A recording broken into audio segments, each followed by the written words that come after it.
Winter Olympics in Sochi, Russia.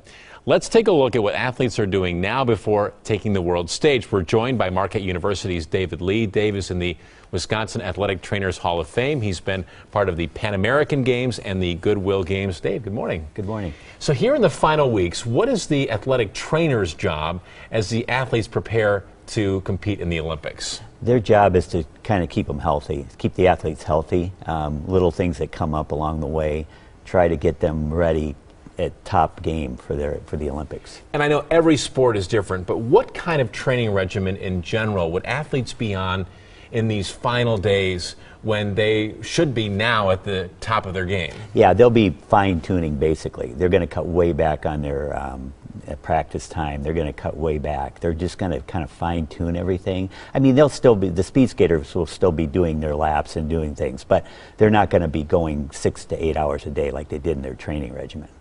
What does it mean for athletic trainers, other support staff, to be selected to go to the Olympic Games? Oh, it's outstanding. It's like the highest thing you can get. It's just amazing to do that.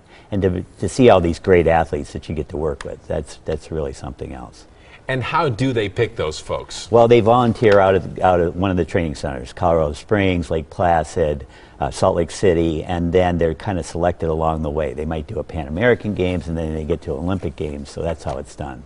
For so many athletes in so many sports, Olympics, that is the pinnacle. What kind of pressure have you sensed seeing athletes on those world stage type events?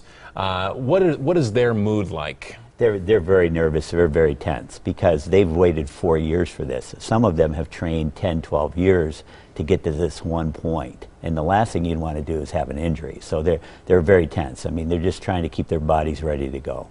And so when an injury does happen, is the goal to see, can this athlete still perform? That's correct. And you do whatever you can to get them ready to get there. So from your perspective, I bet you watch these competitions a little bit differently from the rest of us. What do you look for? I just look for, hopefully they're going to be injury free and they're not going to have a problem. But you know, little things are going on to get them ready to go. All right. Dave Leigh from Marquette University, thanks so much for coming in to see us this morning. We appreciate it. Thank you. And we are just a few days away, 12 days away from the start of the Winter Olympics.